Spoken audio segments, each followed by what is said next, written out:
He's doing. We're live.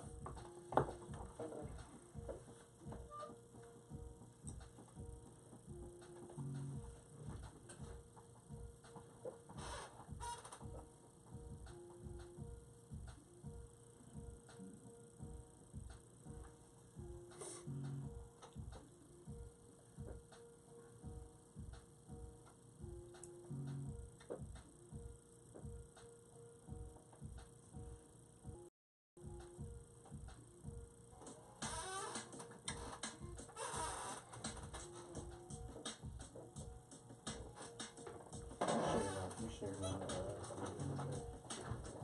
Okay. Still, I didn't want to do it twice.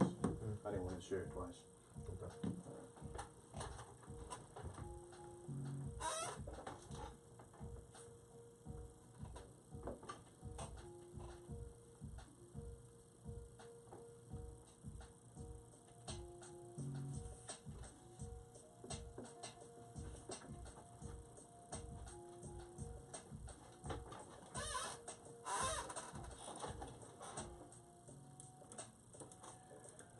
Hello, viewers. We're live right now on Facebook, and this is the Gray Area. This is your boy Ray E. This is your boy P. Wills. What's up? And this is Ebony. Ebony in the building, y'all. We have some very special guests here for you all today. I want you. Oh, somebody got a mute. Is that Pat? That's that D. D-Ross? I bet it's D. Ross. Uh-oh, no shirt for you, D-Ross. No, it's on your phone. You just got to turn it down. It's all good. It's all good. We have some very important guests and topics today. We really want to touch on gun laws in Indiana and really, inform our viewers on what's going on the gun law side. And gun control. Gun control, so many different things, and we'll go over a list of all of them. We have D. Ross from the Ross Foundation in the building. D. Ross. What's going on, everybody? Good to see you. Yeah, man. Thank you, man, for coming, bro. We have a Marion County Prosecutor Terry Curry in the building. Thanks Thank for you having for us. coming. Yes, sir. Thank you for coming. Yes. We most certainly appreciate you both being here.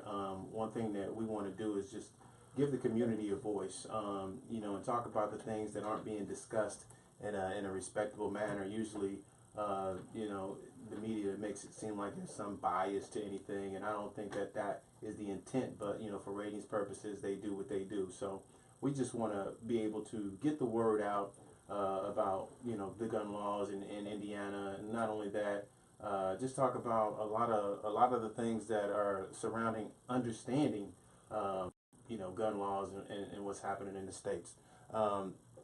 Prosecutor Terry Curry, I'll just call you Terry. Perfect. I'll start with you. First, I want people to understand who you are and what your role is. I think it's important for people who don't know what the prosecutor's role is in Indiana. Just please inform them on what you do, and give them a little bit of information. Sure, and I'll make it specific to our office. Our office has almost 400 employees. We 185 of those employees, and our fundamental responsibility is that we prosecute any crime that touches upon Marion County. That's anything from public intoxication all the way up to murder. We resolve about 30,000 criminal cases a year. Wow. In our office. It's a large number. And in addition, we have responsibility of collecting child support on behalf of custodial parents, and our office collects almost $100 million a year in child support on behalf of custodial parents and their children. Wow. What's the cutoff age for collecting child support? Because my dad probably owes me like $500,000. Right, can we do retro, please? I know. I mean, can we retroactive payment? I think you're deemed emancipated at this point. Darn. We may have to turn the chapter over and a few over to child support to get some questions out there. Yeah. We just want to remind the viewers that thanks for tuning in. If you have any questions whatsoever in regards to the topics today, which are governing our own communities, interpreting gun laws, articulating what gun control means, indie violence and unsolved crime, law enforcement. What does gun control mean? You know, a lot of people are uneducated on gun control, and they think that, you Our know, rights just because are we gonna be want infringed to upon, and change a little bit of the laws, that their guns are going to be taken away. I mean, it's just so much deeper and so much more information. D. Ross, I want to give you an opportunity to give the community. Most of the people who are in the community know who you are. You do a lot for the city yeah. and for the surrounding communities, but let them know who you are and about your foundation. Yeah, go by D. Ross, founder and CEO of the Ross Foundation, a grassroots organization on the city's east side, primarily the Far East Side area. Our mission is to create more effective youth activities, repair our communities, and develop healthy leaders. And we have a lot of different violence, just violence in general, and just being the voice of the voiceless in the community, speaking up for and advocating for people who are going through a lot of different situations is not really often heard. So we try to represent that figure for them and stand up for their rights. Awesome. Yeah, that is. Yeah, let's start with, well, there's a lot of questions coming in, and that's good. I'm glad. Please, you guys, keep listing your questions, and Can we we'll show try and get the them. questions on the Yeah, I'm going to pull that up. Okay. I want to start with understanding the Second Amendment. And Terry, I think that you have a good understanding of that in your position. And could you please help people understand what the Second Amendment is, and help them understand that even changing or enforcing some policies to protect the community from, you know, people being able to walk around with AKs is just preventative measures to help people become safe. Right. The Second Amendment obviously provides that the right of the people to bear arms shall not be infringed, and you know, what the courts have repeatedly held, and it is indisputable. But what that doesn't mean is that there's just unfettered right for everyone to have any sort of weapon. That reasonable restrictions on the ability of some individuals to possess or purchase weapons has been upheld repeatedly by the courts. And so respond to the argument about gun control that the government's coming to take our weapons is just not right. I mean, that's it's not going to happen, and that's very misleading. You know, the discussion is, and I'm sure we'll talk about it here, is, you know, what are reasonable restrictions on the ability of individuals to purchase weapons. Clearly, in Indiana and any state, a convicted felon can't purchase a weapon, and, you know, I think most people have no problem with that. So those are things that have been upheld by the court, and you know, those of us who advocate for more reasonable restrictions, or I can want to say additional reasonable restrictions, feel that in Indiana in particular we've not gone far enough to regulate the sale and possession of weapons, lethal firearms in particular. Yes. Are there other states that are more advanced than us that are good examples of doing that right now? Yeah, I mean the among the states, the restrictions and requirements are just kind of all over the map. New York would be a state that has pretty stringent requirements, including a requirement that you undergo training before you're issued a permit to show that you're able. That's good. And at the far other extreme, there are 13 states that don't require any sort of permit whatsoever for any sort of weapon. Wow. Wow, what states are those? I can't name them off the top of my head. It's Oklahoma, Arkansas, Vermont. Do any of them require mental health screenings? That's a good question. They, you know, some in terms of the background check would yes have access to that sort of information. Most do not, and certainly at the federal level, you know, the debate in Congress is, you know, whether there should be an enhanced ability to screen for mental health issues in light of, you know, the sort of things that have happened. D. Ross, you're in the community a lot, and you've been on the news a few times, representing the community in the form of some tragedies that happen around the community. And from your perspective, what are you hearing in the streets in regards to gun laws and things happening in that nature? You know, what is it from that perspective? From the streets perspective, not really hearing too much from that perspective. We answer who's doing what, but not how and why. And addressing some of those necessities and getting them resources and services into those areas. Those are the type of things I'm hearing from the streets. When we're talking about mental health, we're talking about addressing trauma, addiction, reentry, jobs. You know, those are the type of concerns and topics of discussions I'm having amongst people in the streets. They're not really, because they go carry guns regardless. It doesn't matter what gun law is in place. I mean, they're gonna have every right to try to protect themselves and like feed their family and stuff like that. So they don't really care what's in place, because most of the people who probably tied to the violence in the streets don't have a permit. True. So do you think that, from your perspective then, is more so not the gun, but what's behind the gun, the person that's holding the gun, what is their needs for them to even commit the crime in the first place? Yes, I definitely think it's the systemics. We got to address the root problems of how they got to that point versus trying to reach them when it's too late. You know, and we got to address those needs, and it's happening in all our urban communities. You see a high number of mental health, mental illnesses arising. A lot of them don't even know they suffer from mental health. They don't even know they suffer from environmental stress. Like I didn't know I suffered from environmental stress and PTSD and PTSD. Yet all those things are indicators and factors to contributing to something tragic. What do you think are some of the root problems? Well, I just like mental health, trauma, addiction, food deserts, not having livable wages, I mean, it's access to a few jobs in Plainfield or somewhere far out. You gotta travel far, and only paying you $8-9.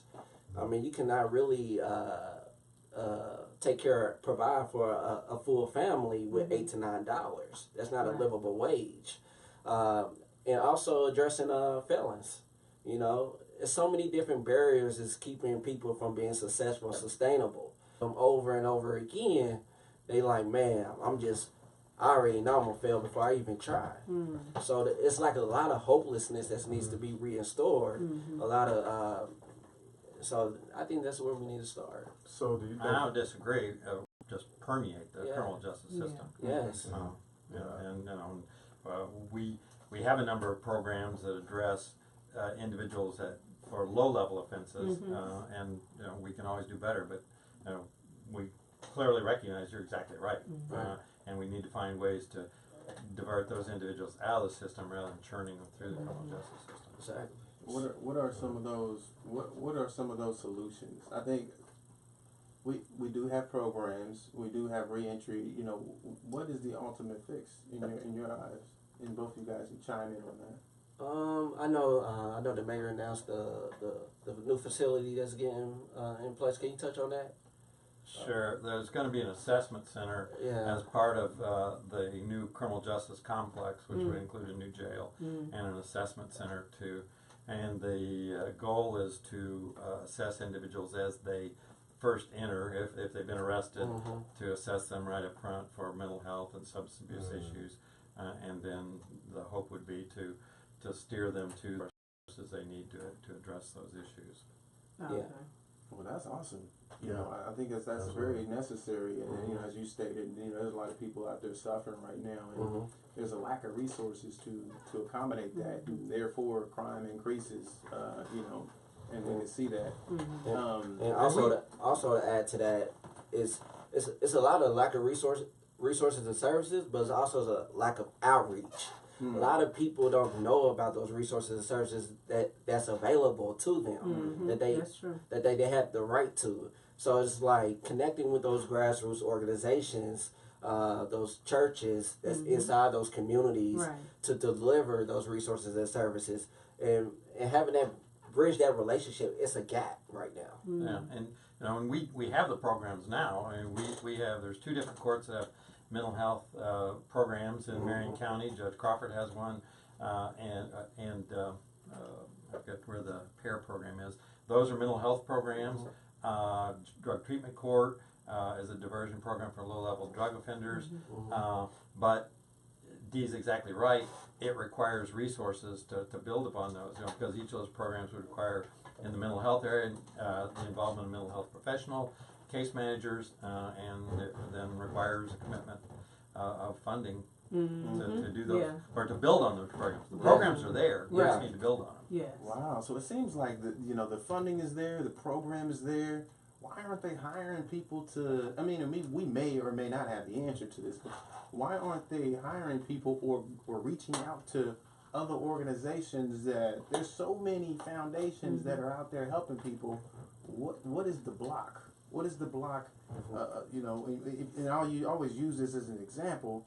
If I'm a foundational organization and I've been granted $3 million, but with my resources in my office, I can only help 100 people, but I have enough resources to help 1,000.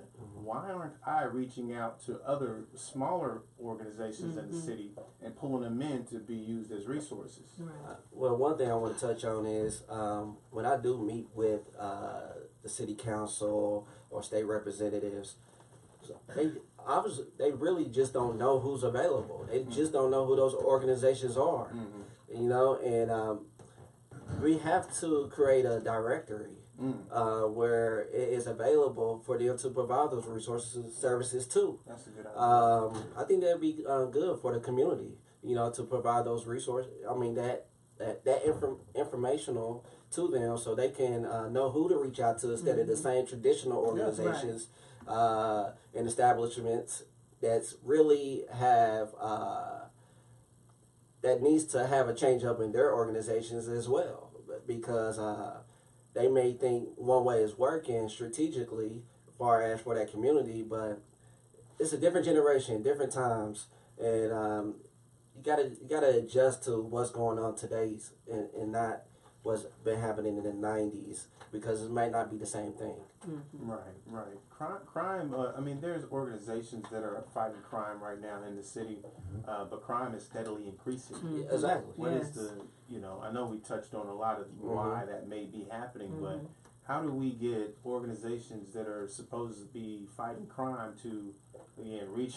Maybe the directory is it. And I'm just seeing, like, if there's a lack of manpower, and I see people reaching out. So maybe the directory, and obviously you would have to qualify and get your foundation properly, And we'll train you. We teach you everything you need to do to get your 501c3. Like, we can never have enough Ross Foundations or different similar organizations. It's going to take a collective effort. What we do on the Far East Side, we may not be able to do on Hallville. So we need other organizations as grassroots to bridge that gap. Can you be the organization that trains other organizations on how to properly implement, their foundations and be a part of something? Because I think that there's also a lot of foundations that don't know where to start. Yeah, so we have been reorganizing a lot of organizations to do more effective work in their communities. And target areas, pockets of areas versus the city-wide. Yeah. So you can really measure your success. So, I've been putting together a cohort of grassroots leaders, and reorganizing them to be more effective in their areas, and helping them providing them with the resources and services and data they need so they can be effective in those areas. So I think it has to be not just me though. It needs to be clergy. It needs to be all activists and community leaders serving as successors and building successors. Because once you die, who are you leaving your information with? Right. The only thing I would add to that is if someone were motivated to organize such an organization, I think the first step would be to educate yourself about Mm-hmm. what's already out there, because then you don't want to reinvent the wheel if in fact there's a group, association who's already in that niche. So Yeah, instead definitely. instead of reinventing the wheel, get involved in that organization. Get involved in that one. Plug in. Right, and that's a very good point. Finding a way that, if you're fighting crime and this organization is good at hitting the streets, maybe you can fight crime, but figure out a different angle and then team up with the street organization. It's a lot of different pieces to the puzzle. Everybody got a different role to play. It's enough work for everybody to do. Right. So we can never have enough people fighting crime. Right. I think that in the end, that'll be probably the ultimate fix. I just wanted to go back to, so we briefly talked about, prior to the show,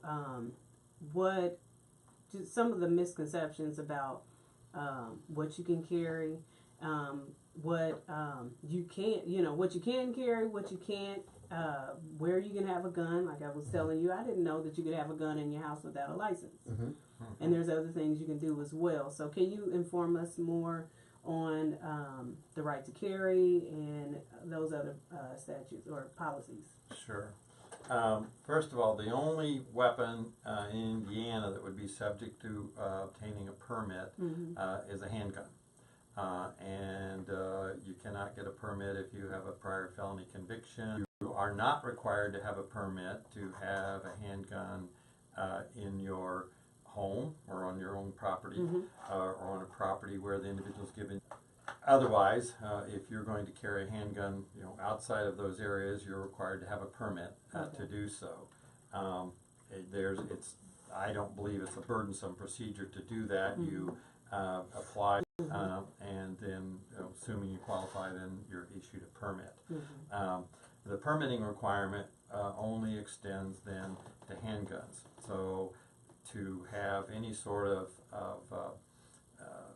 rifle whatsoever, whether it's just a little 22 that you go squirrel hunting, of those weapons. In regard to firearms, if you are caught with a handgun without a license in the first instance, that is a Class A misdemeanor, which is Permissible. So if you're driving with your gun and you don't have a license, then that's gun without a license as a first offense, it's a misdemeanor. If you then are caught a second time with the most serious violent felon in possession of a firearm, and so that is a level 4 felony. And to give you an idea, the combination of A misdemeanors, level 5 felonies as second handgun offenses, and SVFs at the end of last year, last calendar year, we had approximately 1,300 pending standalone gun cases in Marion County. Wow. One of our viewers actually has a question related to that topic. This viewer asked, why is it a policy for your office to not drop any gun charges, even if there is minimal evidence and or the charges are bogus? If we determine that there's no basis of the charges, we will dismiss those cases. If we go forward on cases, then obviously our deputy prosecutors believe there's sufficient evidence to go forward with that case. We have cases that are sometimes difficult to prove, are constructive possession cases. And so the most common example would be, someone's driving down the street and they got a firearm stuck, in between the seats, or it's under the driver's seat, and then you have to put it together. And another viewer wrote, so if someone invades my home, I can Right to bear arms. Yeah, you're not required to have on your property. on your property. So given the the shooting in the news, are those mostly guns that, like you said, that you don't need a permit for, and those are the ones like the assault rifles? Choppers. Yes, Chopper. yes, the AKs and all those ARs. I know that one. Is that the same thing as AK? Yeah, That's the same thing as- they're all Automatic. they're all semi-automatic. Yeah. Okay. Automatic weapons are illegal. Period. Oh, really? Yes. Because those are used for what? Law enforcement and military? Right. Yeah. Okay. So a weapon, it's automatic. Obviously, if you pull a trigger, semi-AK type. Indiana, there's no requirement. Unless you got. It's like you don't need a permit to carry. Yeah. You know what I'm saying? Yeah. Like you don't. It's so backwards to me that I can get a gun that shoots multiple times. Shoot. Evidence. I don't disagree. To the one. To the. Driving around the streets with ARs. That the fact that they were. And we are not encouraging anyone Yes. to practice their Please second. put that disclaimer To out. practice a second. Well, and I'll give you a perfect example. Right. The March for Our Lives rally. Brandon Moore.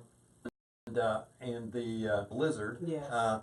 A lot of black folks are scared to walk around with an AK or And that's yeah. Breathe for a second. hotspot areas. Do not have an AR talk about, hey, this. Color bias, because I can imagine if there were people of color You know what's funny? doing that same. Video of that on YouTube. My response is illegal. Right. Are they getting access to semi-automatics? Yes, that's a good question. We've had situations where so there's nothing illegal about them actually possessing. If you don't have the criminal history that would type of weapon, we had another situation where the mother of crime.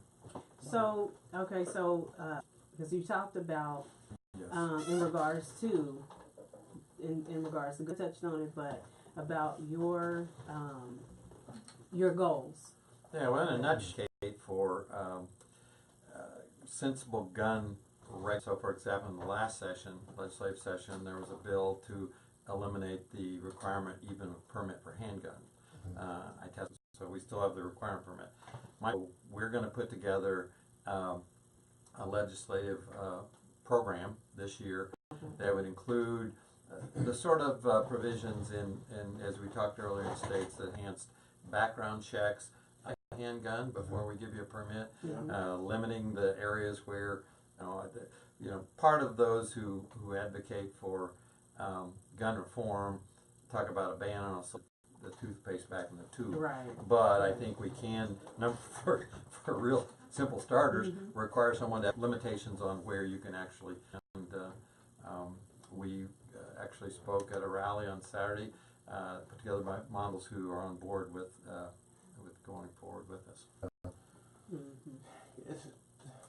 I don't understand irresponsible parents, but there's no reason, no cases come out where there's a school shooting, the kid got access to it because the parent left it out, or they want the kid to want, if the kid lies in that, to take it to school, is getting bullied, problem, and why some form of, unfortunately, tragically, on occasion, it hasn't been in the school setting, but we've had to charge parents with neglect of And that's what my neglect question was going neglect of a dependent, Yeah. where they have reckless, and so there are times, given the circumstance, question, but we don't need gun control, we need better security in school.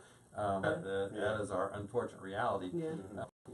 I'm sorry, D, what are your thoughts on that?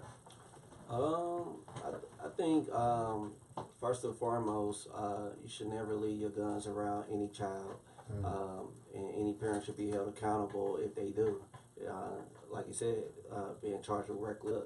The family households suffer from systemics as well. When we talking about mental health, it goes right back to the root problems. For me, it's like some of those people don't have the right mindset in the first place To be parents, to be in the parenting role or in possession of a gun, to own a gun. Yeah. So they might not. You thinking about some getting around, but it's no excuse for that. But when you talking about in need of food on the table, and you got to work double shifts, you never home, and a 13-year-old is raising himself. Okay. I mean, so do we put more onus on the system, or the people making these? I think it's both. Okay. I think it's both. I think it's accountability on both angles. We It's definitely a equal layered or- onion. Equal accountability or well, give and take, different scenarios. Okay.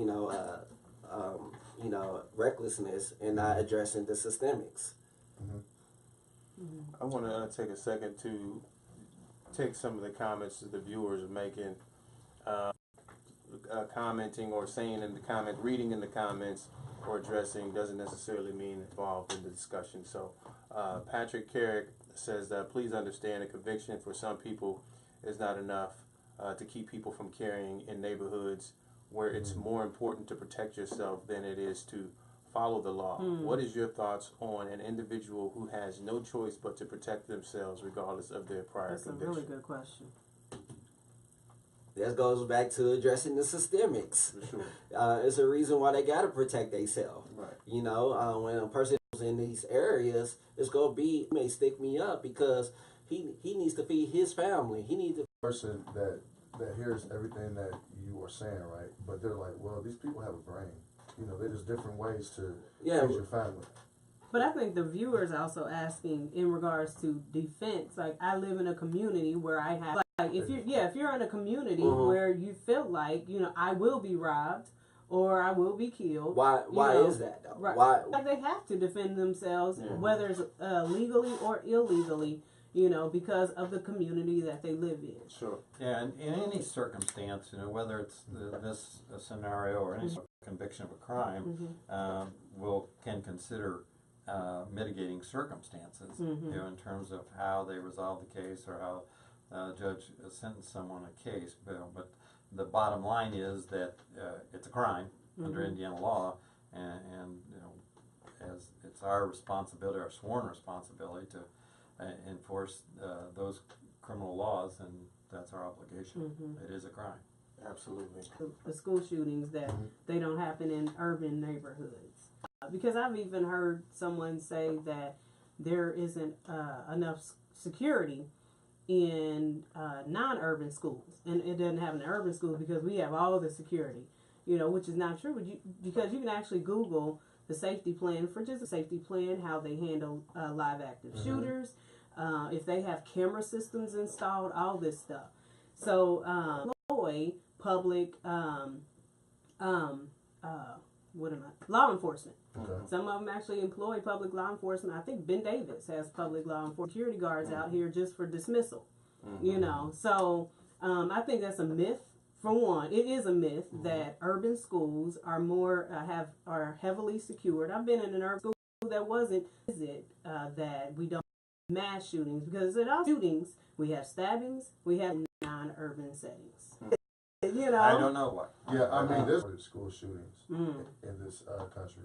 Wow. And in this article, Italy, the UK, and Japan, and there's in the UK and 0 in Italy. Policies, It gets crazy. In France, especially though? in China.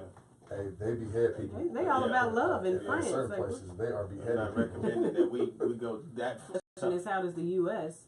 then compare it to those other countries in regard? Because again, there's 50 different standards. Mm-hmm.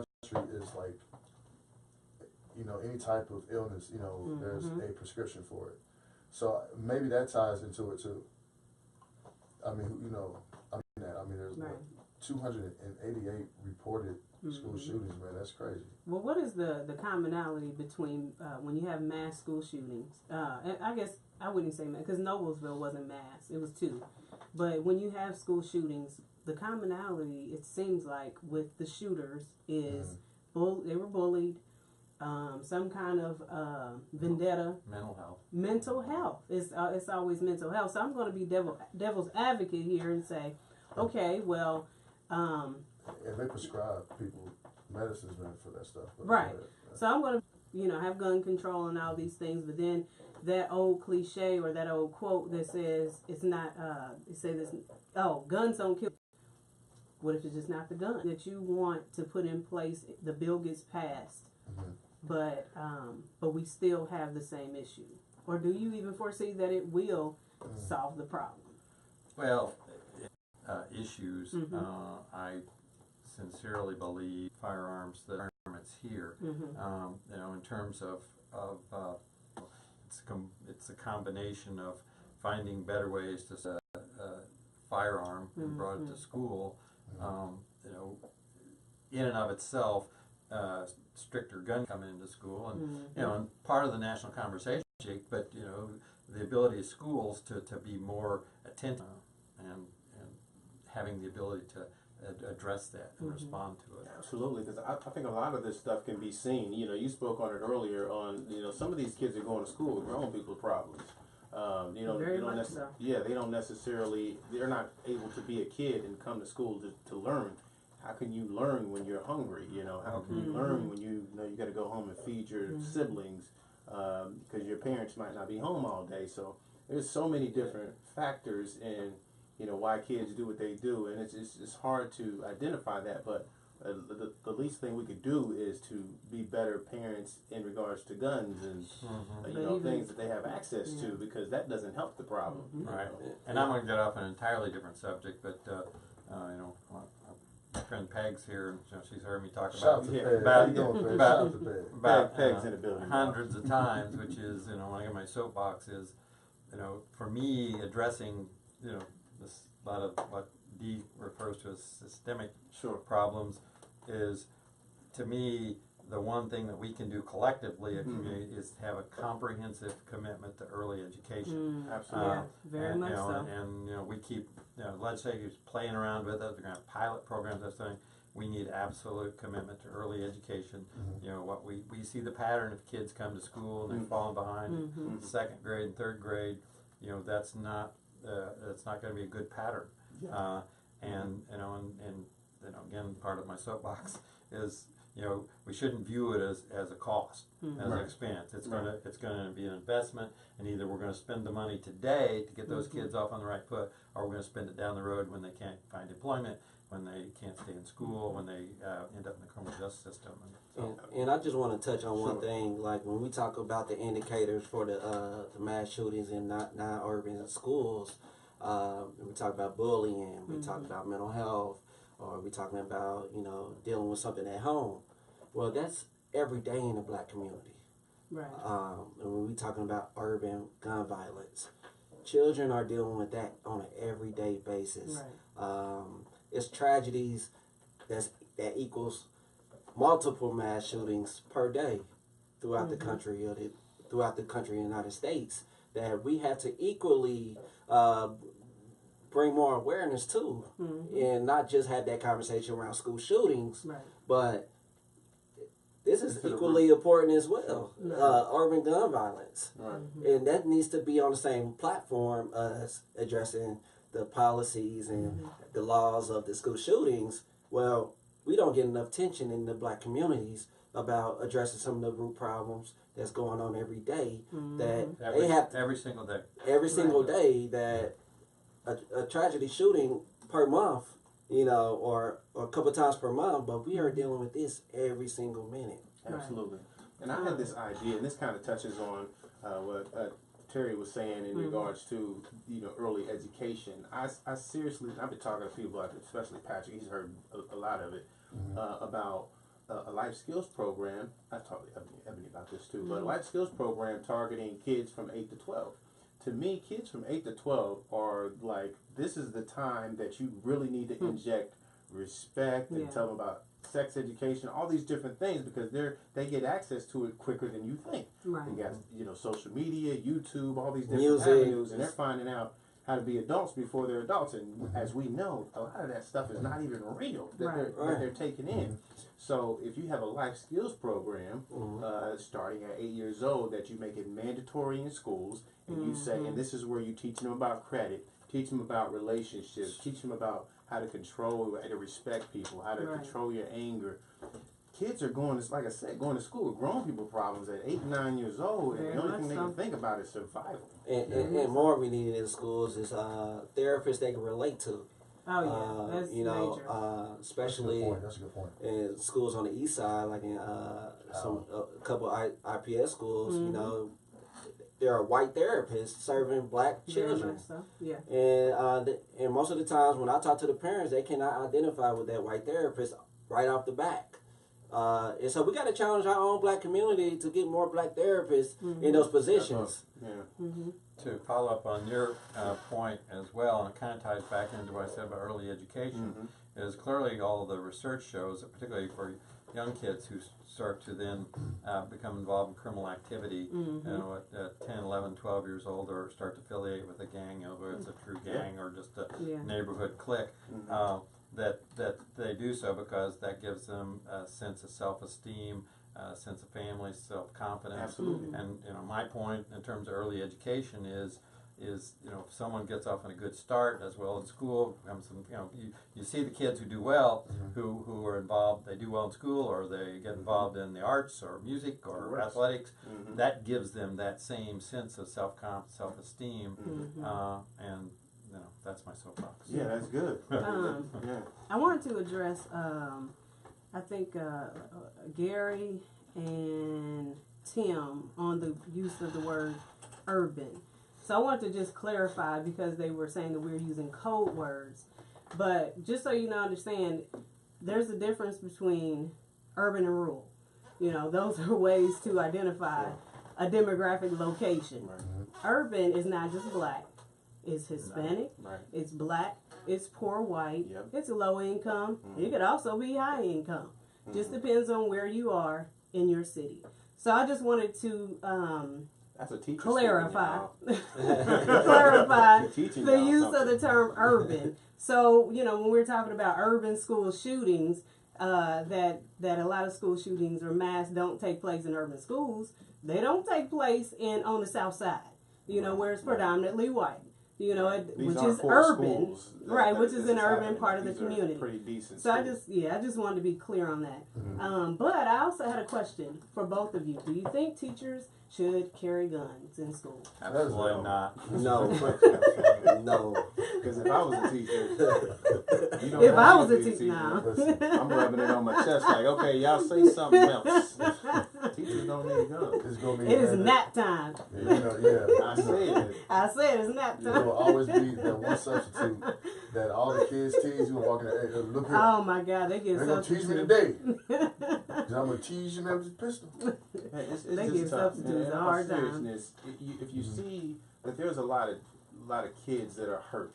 I don't want to say bad kids. There's a lot of kids that are hurting, coming from bad environments, and they go to school and they unleash that frustration, and it usually is, the teacher's on the butt end of it. Right. You know, and that's the wrong person that you want to give a gun that's been dealing with very much this so. all day. Yes.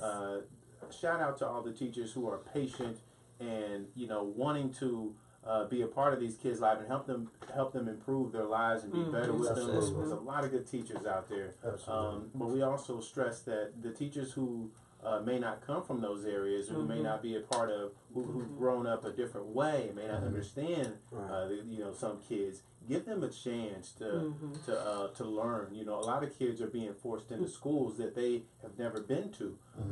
You know, with the education today, we have a new education with the charter schools, and a lot of companies are coming in and buying the schools and turning them into money machines, and a lot of these kids are being left out or getting dispersed. They're shutting down a couple of IPS schools. Where are these kids going to go? You know, they're going to end up going to township schools or other schools where they're not relatable.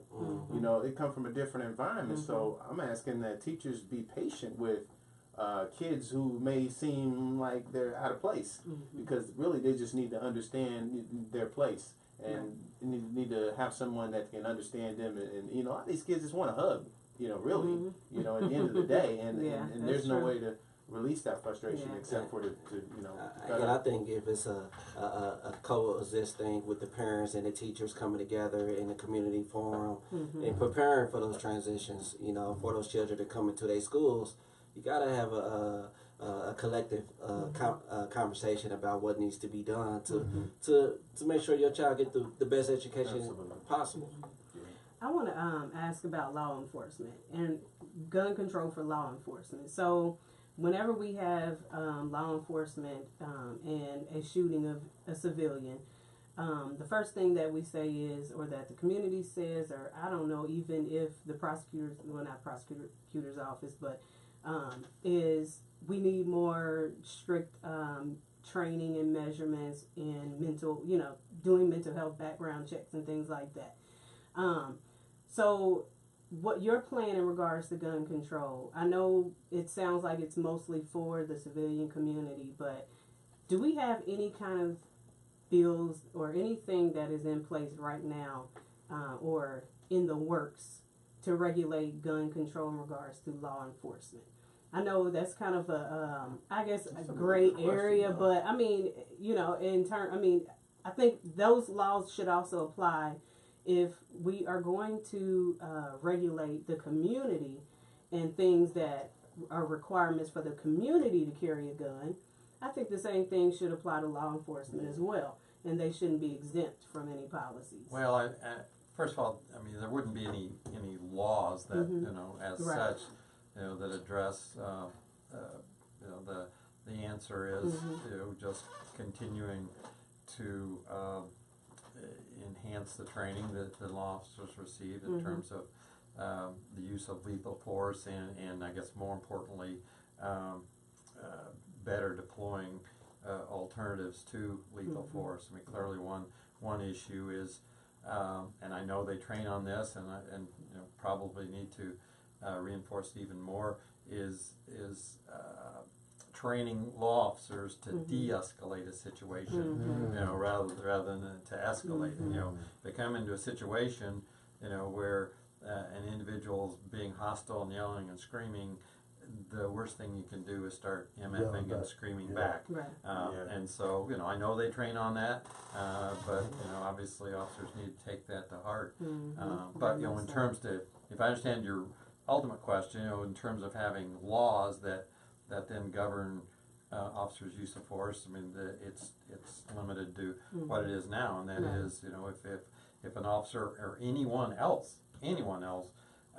reasonably believes that it's necessary to use force, including deadly force, to prevent substantial bodily harm to themselves or another, that's Indiana law regarding self-defense. So basically, the same thing applies to civilians and police officers in regards to the law. Absolutely, it's exactly the same standard. And I think especially we definitely need more de-escalation training. And we talk about implicit bias training, but also we got to address who's leading those trainings as well. When you just got an officer leading those trainings, are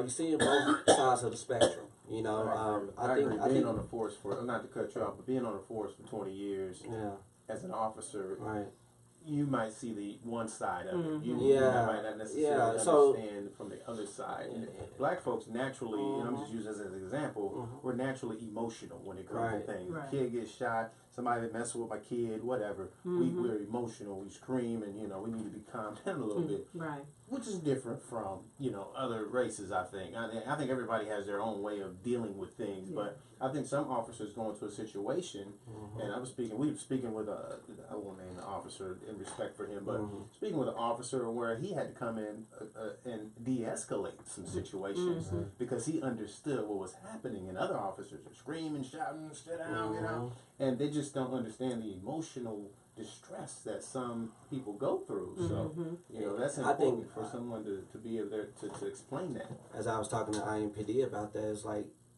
making sure that is concrete in those trainings on an annual thing, from a community collective where we come together and we lead a workshop, and we give our perspective on how to deal with things, and then offer a Q&A, to have that dialogue. And it happens. I mean, it happens all the time that officers address a situation in that way appropriately. It's just not going to be on page 1 of the Star. Sure. But I mean, it happens all the time, and but can we do better? Sure, absolutely. I honestly think that no one from IMPD should do implicit bias training. I think they should have an outside source, outside individuals to come in. Because I felt like, just like Ray was saying, you got somebody that may have been on the force for a while.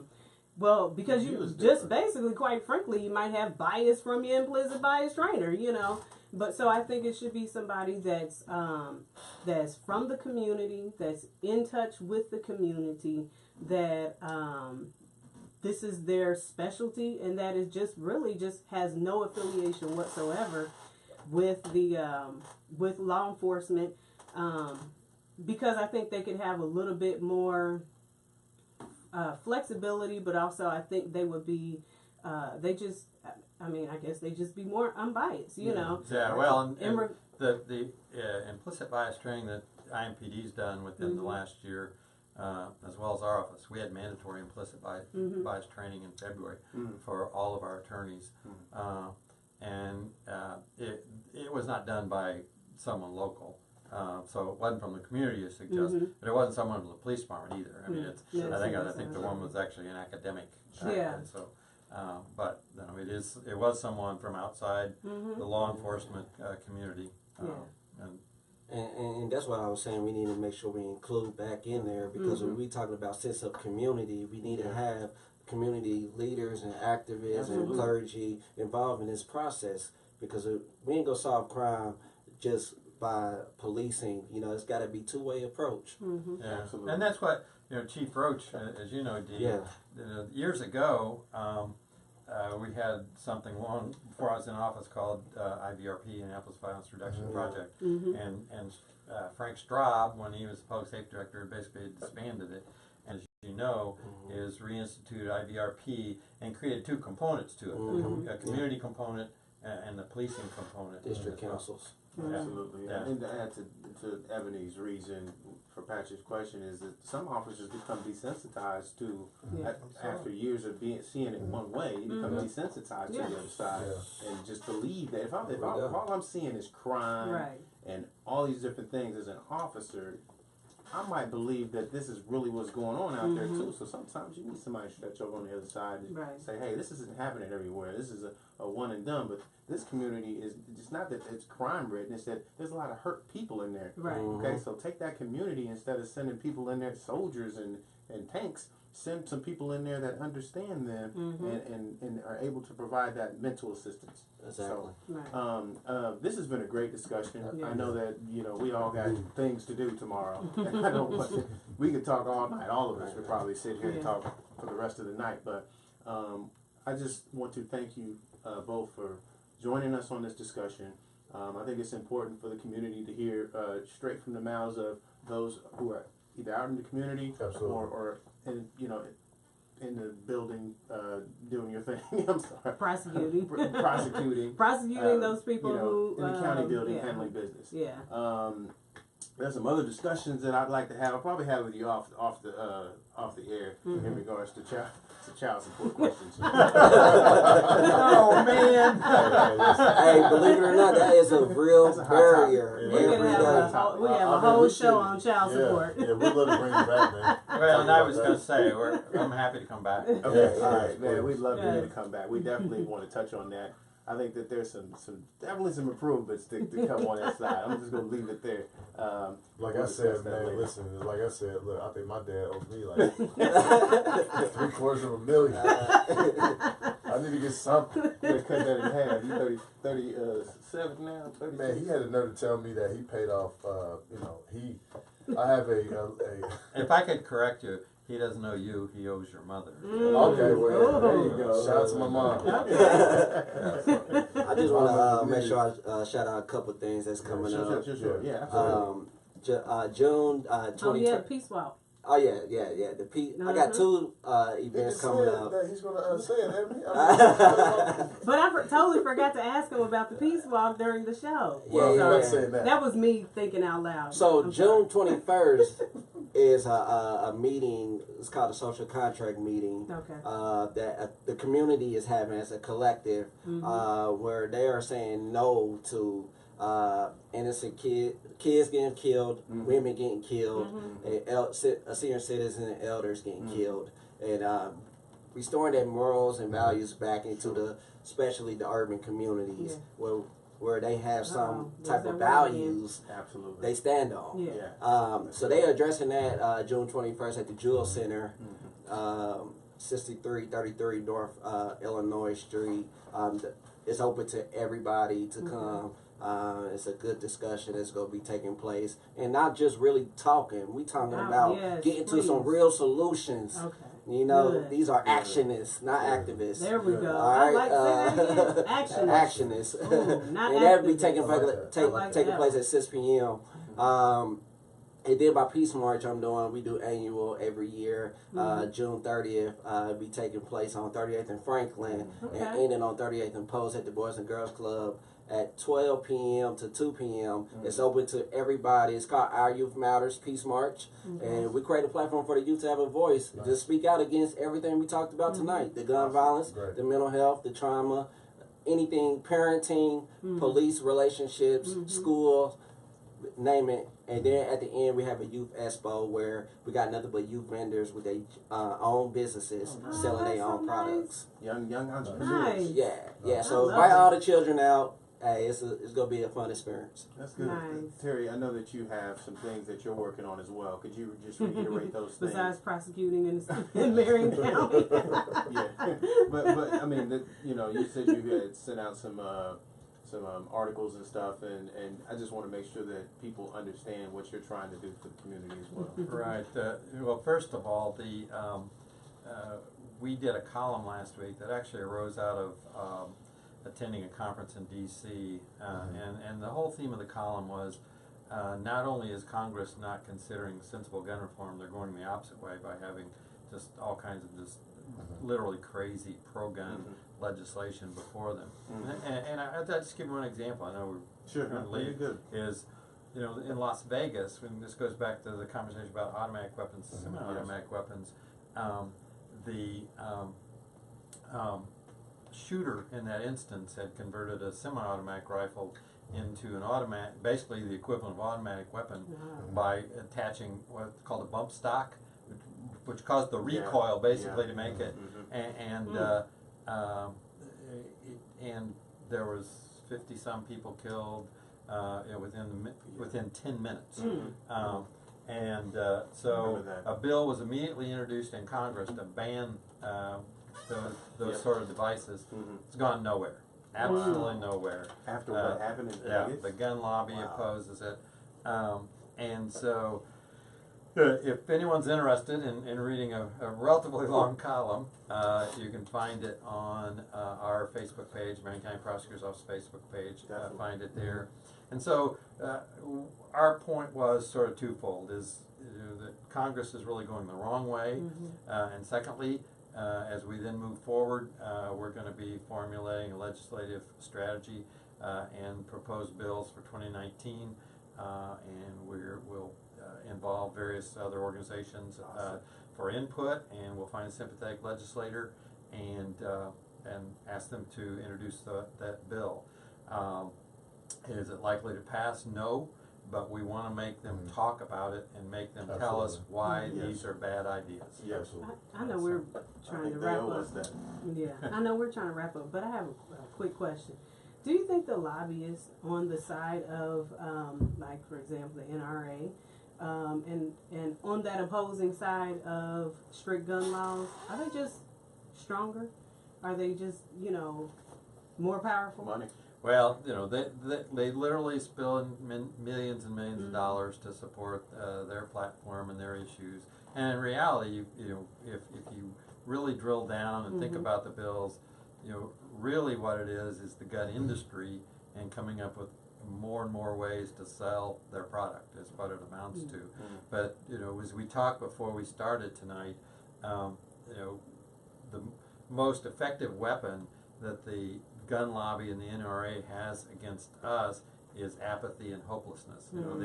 The idea that we're not strong enough to overcome their millions of dollars that they pour into state legislatures and our Congress. From our perspective, we've decided that's just the wrong attitude, and together we need to take them on. In my opinion, that's when being liberal goes wrong. I'm just gonna put it out there. I mean, it is. That's when being liberal goes wrong. Explain that, Abby. Oh, I knew he was gonna ask me that. Yeah. I'm not a Yeah, part you of this know. interview. I'm only a co-host. Hey, take us out. Well, I was curious also. Well, because I look at it like you said, the apathy and the hopelessness. I just kind of feel like when it comes to, I'm not liberal. I don't take on that label at all because Sure. It just depends on what the situation is. I'm situational, right. you know. But I do feel like that. What's wrong with being situational, Pat?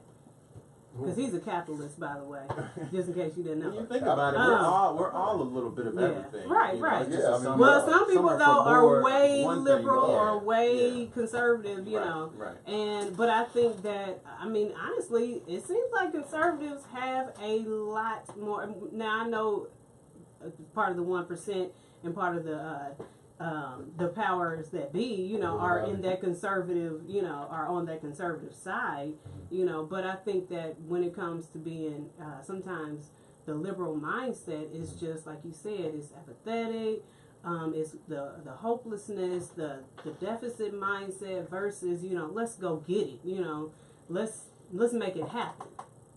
And then when you have people that are activists and things like that that are not that liberal mindset, that are out there trying to use, I guess, people as resources versus the money that the people that are up against, you know, those policies, when they have a voice and they're loud and you know they're using that voice, they're shot down, you know, and they're being seen as unpatriotic, or they're troublemakers or whatever the case may be, you know. So I think that it's just, I don't know, I think liberalism sometimes is just way too quiet and way too I have a dream, you know, versus just being, you know, just being, I guess, mighty, you know, and forceful, you know, at their beliefs.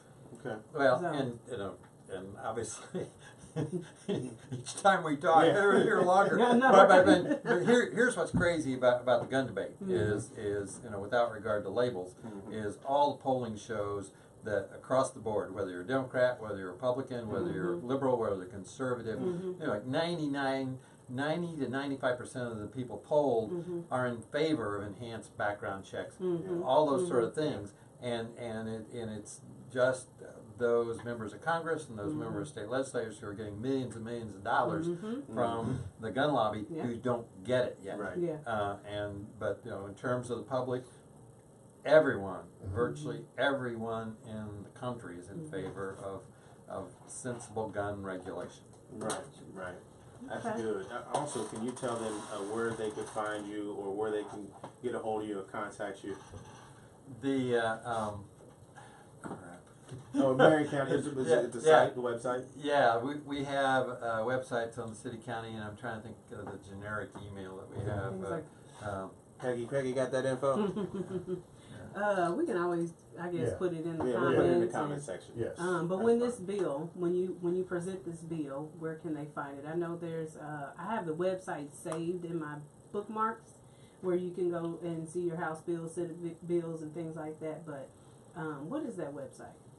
When that bill, when you go to put it out there, If you go to the Indiana legislature, that's what it is, right? Yeah, and in terms of, you know, our bill, you know, we'll roll it out at some point this year. You mentioned Brandon from We Live. You know, if I know Brandon's going off to school in Kentucky, but if Brandon's around, you know, we want to loop him. Absolutely. Shout out to Brandon Warren. Into that discussion. Just graduated.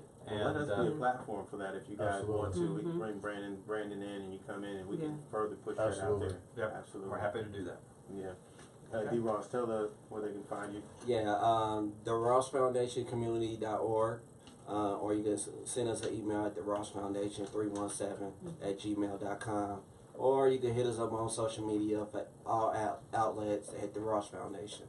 All right. Evan, you close it out Okay. with no questions. All right. Well, Evan, like, I got one more question. Thank you to our guests for coming and discussing this topic that is, you know, I walked away with a lot more, and I hope our viewers walked away with a lot more questions answered in regards to gun control. What does that look like? What does gun control look like right now? You know, and then what does it look like in the future? Sure. So thank you for, you know, coming on and answering those questions, and also giving us different perspectives in regards to, you know, what is the broad spectrum of gun control, like our mental health and all those other things that also play a factor.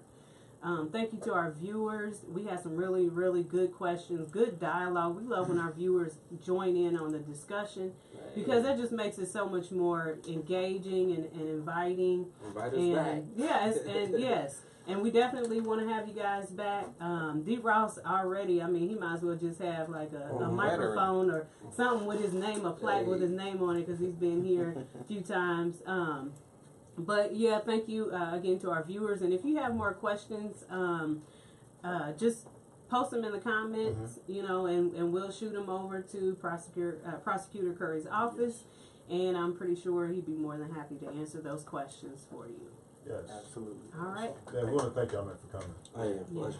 Yeah, for sure. Yeah, thanks for tuning in. Shout out to the viewers. Did we shout the viewers out? We Yeah, sure we did. sure- Okay. Please subscribe to our YouTube channel. please. Yes, yes. We One thing. Mhm. Facebook has this new thing, this new algorithm where Okay. they keep adding stuff. Like you log on to Facebook and all of a sudden they got new tools and new stuff. So as you're watching this video, for those of you who are still tuning in, please click the follow button at the top of the live feed because that allows you to stay engaged, and every time we go live, you get that notification. Yeah. Is that what it is? Yes. Oh. Yes. So they turn the feature off. I mean, they still notify some people who are following us, but Okay. ultimately, if you want to make sure that you get every video that we post when we go live, just click that follow button. And where at the top. is it? Where is it again? It's on the live feed. Please. if So you're- at the yeah, top of if the you're- live Information feed? you if do not you're on want to your miss. phone, yeah, if you're on your phone and you're on Really? the live feed, there's like a little follow Let's see. this, follow every video. I'm thing at trying the to top. find it. Is this what? Right Oh. at the top, it should be Oh. in blue. You see it? I see some dots here. Okay. Unfollow. I think it I don't happens see when it. you. It's when you first tune in. Yeah. Okay. Yeah, we And Gotcha. before, I mean, we've been live for a while, so it may have went away. Okay. But you know, when we first go live, when you first go live, I noticed that when I watch people's live feeds, videos, that there's a section at the top that allows you to stay engaged. Gotcha. So just make sure that y'all Okay. click on that when you tune in next time, and we will see you all next week. Thanks for tuning in. Peace. Awesome. That was great. Yeah, absolutely. Somebody said they definitely need a child support show. That's a whole nother Well, topic. you know, when Amos was a good was still show. with us, Uh-huh. we would be on about child support about every 6 months. Really? And usually it wasn't me, it was usually our supervisor of child support unit, who obviously is more knowledgeable about the Sure. very specific stuff. Sure.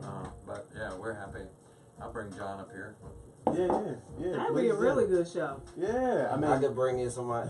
Bring in somebody who's on child support too. get his perspective. How can y'all shut this off? How can y'all overpay and I still go to jail? That might be the longest email I've ever seen. I know, right? I got a short man. Take that out. Oh man. I did have a personal question Sure. for you though. So I think, and I just want to man. shake your hand real quick because you. Oh, it's a pleasure, bro. My name is Raymond Emery, and I was Likewise, bro. If you need us, man, paying child support let us know. for yeah. No, I had to turn Yes, the sir. music down. I was paying child support for 10 years, and I was paying in 2 different states. Somehow, when my case was opened up in Marion County, there was also a case opened up in Arizona. And I was paying Indiana through my direct deposit, but Indiana wasn't really speaking to Arizona. So Arizona was sending me bills saying you hadn't paid yet, and so and so. So every year for like 10 years, I would have to send your office an email or a letter saying, "Hey, they said that I owe, but I don't. I have the checks to prove it." And I think that I don't know how it got to you, but you were able to take care of it. And Oh, nice. I've been for like 4 or 5 years. I have not had that problem. So somehow the sync is happening, but I think that it opens up a bigger issue. If you have a kid in another state, how are the states notifying one another? What system or database are they looking at to see that if this person is paying here, that also there's a delay somewhere. So I don't know what happened. Yeah, I mean, there's, and I don't know if it's like you would call it a memorandum of understanding or compact among the states, but there's very, and so